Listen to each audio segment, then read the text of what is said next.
7 jours au Sénégal, 7 jours en Afrique et dans le reste du monde. Rétro 7. Élise Emmanuel Senghor. Bienvenue à la rétrospective de Radio Sénégal.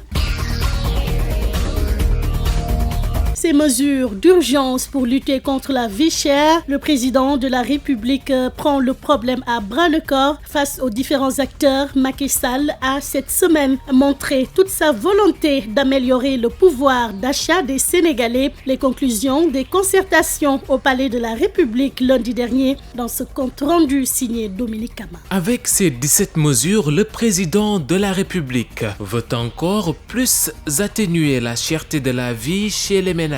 D'abord, l'État s'engage à accélérer le paiement de la compensation due aux meuniers et la subvention du riz paddy. Macky Sall. Il s'agit d'accélérer le paiement des compensations financières évaluées à 15 milliards 518 millions 704 763 francs qui est dû aux meuniers au titre de la subvention. Deuxièmement, il faut accélérer le paiement de la subvention pour le riz paddy de 30 francs le kilogramme sur le prix aux producteurs et de 2 francs le kilo aux transformateurs en vue de prendre en charge les frais liés à la caisse détention et certification et ceci pour un montant de 3 milliards 200 millions de francs CFA. Concernant l'importation du riz, le chef de l'État envisage des négociations avec des pays comme l'Inde. Ouvrir des négociations avec le gouvernement indien, le gouvernement pakistanais sur les importations de riz brisé. J'ai rappelé que le Sénégal était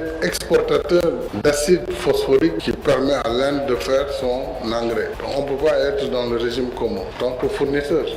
Donc ça aussi, il faut le dire à l'ambassadeur, afin que nous ne soyons pas dans des restrictions à ce niveau. Des pistes de solutions sont également en vue contre la cherté du loyer. Je demande à ce sujet la mise en place d'un dispositif préventif et efficace de contrôle des prix fixés dans chaque zone. Il faut qu'il y ait une cartographie des prix selon les zones afin de pouvoir assurer une régulation efficace. Le président de la République annonce la création de 1000 emplois pour renforcer le contrôle économique. Le gouvernement a 3 semaines pour proposer des mesures pertinentes pour le grand bonheur des ménages. Dominique Kama, merci à vous. Sur un tout autre registre, cette semaine aura été marquée par plusieurs drames, des disparitions en mer, effondrement d'immeubles, des accidents de la route qui ont causé plusieurs morts. À Mbao, à Bandia et à Tambacounda, nos routes ont encore fait des victimes. Rétro 7 revient sur ce tragique accident survenu mardi soir à Koussanar dans le Sénégal oriental.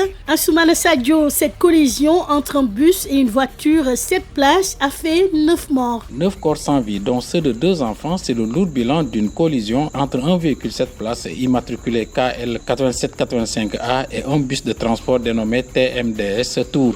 Le choc s'est produit à quelques 5 km de Koussanar sur la RN1 corridor Dakar-Bamako. Oumar Mamadou Baldé, gouverneur de la région de Tambacounda, au chevet des blessés évacués à l'hôpital régional de Tambacounda. Selon les premiers éléments d'enquête, à confirmer, bien entendu, le 7 places viendrait de Touba en direction de Tambacounda et le bus avait quitté Tambacounda pour rallier Dakar. Et malheureusement, à l'heure actuelle, à l'hôpital, nous décomptons 9 corps sans vie et 5 blessés, dont 2 graves.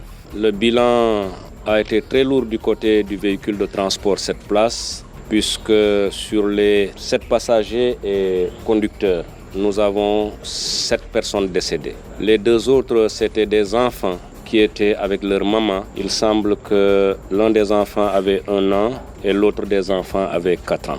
Les circonstances de cet accident ne sont pas encore connues. Le gouverneur Oumar Mamadou Baldé. Donc, une fois informé, le comité régional de sécurité s'est déplacé pour apporter le soutien aux personnes blessées, mais également voir avec les autorités médicales comment il convient de faire avec les corps sans vie. C'est dur pour tout le monde, mais aussi ça peut être l'occasion pour nous de lancer de nouveau un appel à tous les conducteurs sur cette route nationale. La gendarmerie a alors ouvert une enquête pour déterminer les causes exactes du choc mortel. Ansoumana Sadio, Tambacounda pour Radio Sénégal. Le 20e anniversaire du naufrage du Joola qui assurait la desserte Ziguinchor-Dakar a été célébré lundi dernier. Une célébration sous le sceau du renflement de l'épave du navire. Ousseynou Diba fait partie des 64 rescapés du naufrage du bateau le Joola. 20 ans après, ce miraculé ne parvient toujours pas à oublier ce triste souvenir. Il revient sur les faits, le souvenir d'une nuit qui a fait basculer sa vie à jamais. Des propos recueillis par Angèle Marie-Claude Lambal. De manière instantanée, personne ne pouvait se préparer pour se sauver. Toutes les tables étaient cassées, ceux qui étaient là-bas. Dans le restaurant, ils étaient entassés les uns et les autres, avec des bouteilles, avec des assiettes, avec des tables. Tout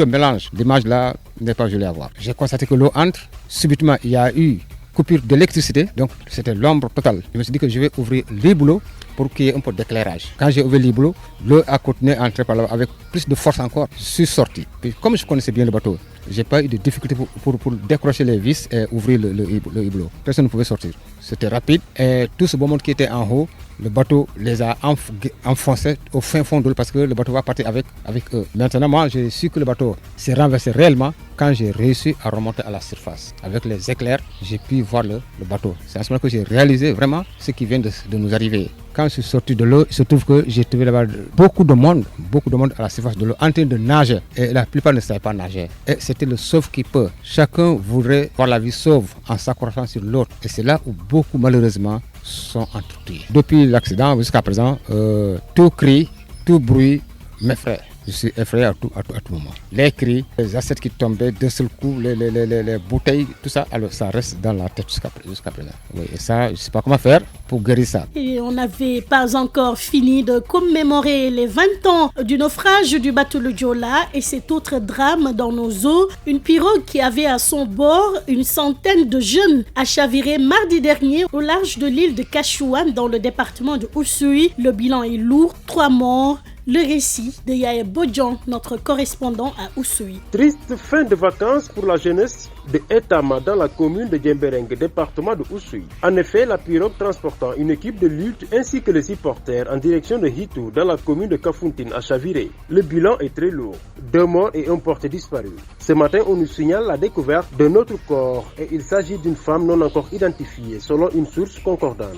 Le corps a été acheminé à la morgue du district sanitaire de Oussouye. Dans cette partie sud du pays, les jeunes s'adonnent à des séances de lutte intervillage pour célébrer la fin des vacances. Cette tradition, qui existe depuis la nuit des temps, est une pratique usuelle dans le Kassa. Le dernier rendez-vous des jeunes de Etama à Hitou n'a pas tenu sa promesse. Ce qui replonge la réflexion de nos interlocuteurs sur le port de gilets de sauvetage, surtout en cette période d'hivernage où le vent souffle très fort. Dans la commune de Djembereng, la tristesse et la consternation sont les sentiments les mieux partagés. Pour l'heure, les corps sans vie sont au niveau de la morgue du district sanitaire de Oussouye.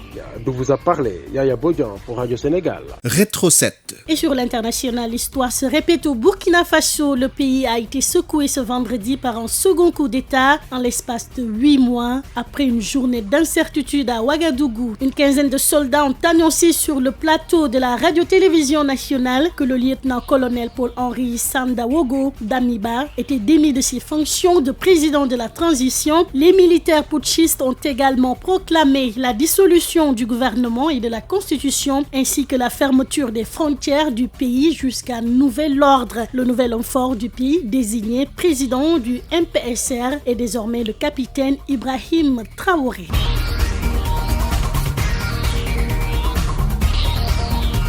Et voilà, c'est tout pour Rétro 7, préparé et réalisé par Aaron Diouf avec la coordination de Ibrahim Assadi. Présentation, Élise Emmanuel Senghor. Merci à notre équipe digitale, Mamadou Diagne et ses collaborateurs. Merci à vous également. Ce programme est disponible sur toutes nos plateformes digitales.